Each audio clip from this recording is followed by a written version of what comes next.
अनादि टीवी के खास बात प्रोग्राम में आपका स्वागत है। मैं हूं अमरेंद्र प्रताप सिंह। हमारे साथ मौजूद हैं संत कबीर नगर के खलीलाबाद विधानसभा क्षेत्र के विधायक, भारतीय जनता पार्टी विधायक अंकुर राज तिवारी।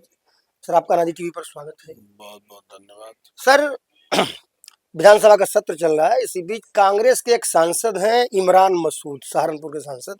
उन्होंने कहा कि प्रियंका गांधी को अगर कांग्रेस की तरफ से यूपीए की तरफ से प्रधानमंत्री का कैंडिडेट बना दिया जाए तो एनडीए को हराया जा सकता है। देखिए, इमरान जी, नई पूरी कांग्रेस के नेताओं को लग रहा है कि राहुल गांधी के रहने के बाद अगर वो प्रियंका गांधी की बात कर रहे हैं तो उनको ये पता चल गया है कि राहुल गांधी के बस का कुछ नहीं है। और देखिए, ये प्रियंका गांधी हो, राहुल गांधी हो, कांग्रेस की सच्चाई देश का नौजवान, देश के माताएं बहनें बुजुर्ग सब लोगों को, पूरे देश को पता है कांग्रेस का अब कोई भविष्य नहीं है।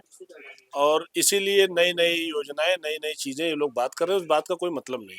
नहीं, आपको लगता है कि प्रियंका गांधी के भी आने से कुछ नहीं होगा? कुछ भी नहीं होगा।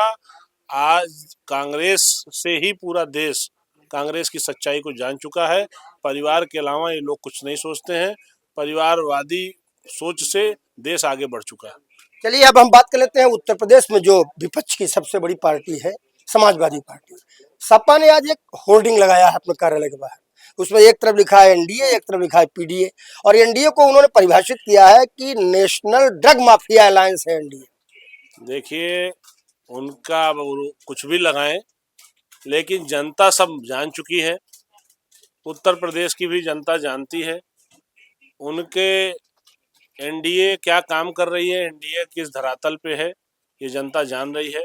उनके कहने से माफिया नहीं को हो जाएगा। माफिया उन्होंने डिस्ट्रिक्ट वाइज बनाया है, ये पूरा प्रदेश जानता है। और रही बात उनके पीडीए की, तो परिवार डेवलपमेंट अथॉरिटी उनका पीडीए है। और परिवार डेवलपमेंट अथॉरिटी के बारे में पूरा प्रदेश जानता है। तो उनके कहने से कोई फर्क जनता पे नहीं पड़ रहा है। फिर 27 में जनता उनको मुंहतोड़ जवाब देगी। अच्छा, कल ब्रजेश पाठक जी भी अपने भाषण में सदन में इस बात को लेकर बड़े हमलावर थे कि एक ही खानदान जो है मिलकर सारा पार्लियामेंट बोर्ड वही है, वही सब कुछ है। तो क्या आप लोगों को सबसे ज्यादा इसी बात को लेकर आप सब पूरे परिभाषित करते हैं कि वो एक ही घर के हैं सब? हम नहीं करते जी, पूरा प्रदेश कर रहा है। पूरा प्रदेश जानता है। जब एक ही घर से पूरा सरकार चलाना चाहते हो आप, एक ही घर से पूरे जितने भी लोग हैं, आप अपनी पार्टी के राष्ट्रीय अध्यक्ष से लेके प्रदेश सचिव तक सबको अपने ही घर से बनाओगे तो जनता क्या जानेगी? पब्लिक तो सब जानती है ना। अच्छा, विधानसभा में कुछ मुद्दे उठे। एक वंदे मातरम पे बड़ी चर्चा हुई। वंदे मातरम के समर्थन में बहुत सारे संभाषण हुए, भाषण हुए। लेकिन कल कुछ लोगों को लेकर निशाना भी साधा गया आपकी तरफ से, सरकार की तरफ से, कि कुछ लोगों के मुंह पर ताला लग जाता है वंदे मातरम के समय। रघुराज प्रताप सिंह राजा भैया, जनसद अध्यक्ष हैं, उन्होंने कहा कि जनता में ये बात जानी चाहिए कि किन लोगों का मुंह नहीं खुलता वंदे मातरम। बिल्कुल जानी चाहिए। राजा भैया जी ने बहुत सही बात बोली है। और निश्चित तौर पे जनता को ये पता होना चाहिए कि वंदे वंदे मातरम कहने से किसको तकलीफ हो रही है, कौन नहीं कहना चाह रहा है। जनता को ये सच्चाई जानना बहुत आवश्यक है। तो सच्चाई आप लोग पहुंचाएंगे जनता तक? बिल्कुल जानेगी जनता, तो सब देख रही है। जो लोग जो यहाँ कर रहे हैं, ऐसा थोड़ी जनता से छुपा रहेगा। 2 दिन बाद सब जनता भी जान जाएगी। चलिए, अंतिम सवाल है आपके विधानसभा क्षेत्र को लेकर। विधायक के रूप में आपने 4 वर्ष से अधिक कार्य कर लिया है। आने वाले समय में चुनाव में भी जाना है सबको, आप भी जाएंगे। हमारी शुभकामनाएं हैं कि दोबारा आपको अवसर मिले जनता के बीच जाने का। तो अब इतना समय पूरा होने के बाद क्या लगता है कि कौन से वो काम है जो आपने जनता के हित में ऐसे किए हैं कि जिन्हें जनता पसंद करेगी, और क्या कुछ जिम्मेदारियां और हैं कि अगर जनता और आगे अवसर देती तो ये काम भी किए जाएं? देखिए, मैं 2022 में विधायक बना, भारतीय जनता पार्टी ने टिकट दिया।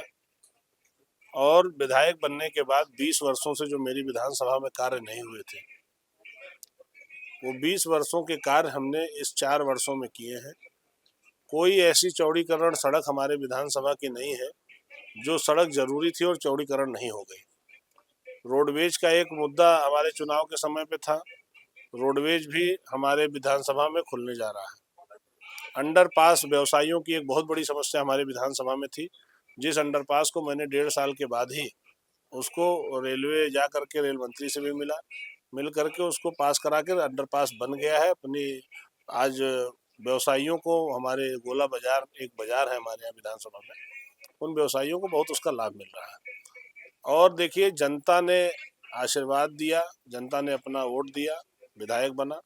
जो मैं ईमानदारी से उनके साथ उनके सोच को, उनकी कल्पनाओं को जमीनी स्तर तक उतारने का प्रयास किया और आगे भी जनता का आशीर्वाद जो हमारे मूल शरीफ और गरीब, हमारा एक एजेंडा है कि शरीफ और गरीब आदमी संतुष्ट रहना चाहिए और उसी एजेंडे पर मैं अपनी राजनीति करता हूं। तो शरीफ और गरीब आदमी हमारी विधानसभा का कोई ऐसा नहीं कि जो संतुष्ट नहीं है और आगे भी उनका आशीर्वाद मिलेगा और निश्चित तौर पर दोबारा फिर उनका आशीर्वाद लेकर के दोबारा फिर विधायक बनेंगे।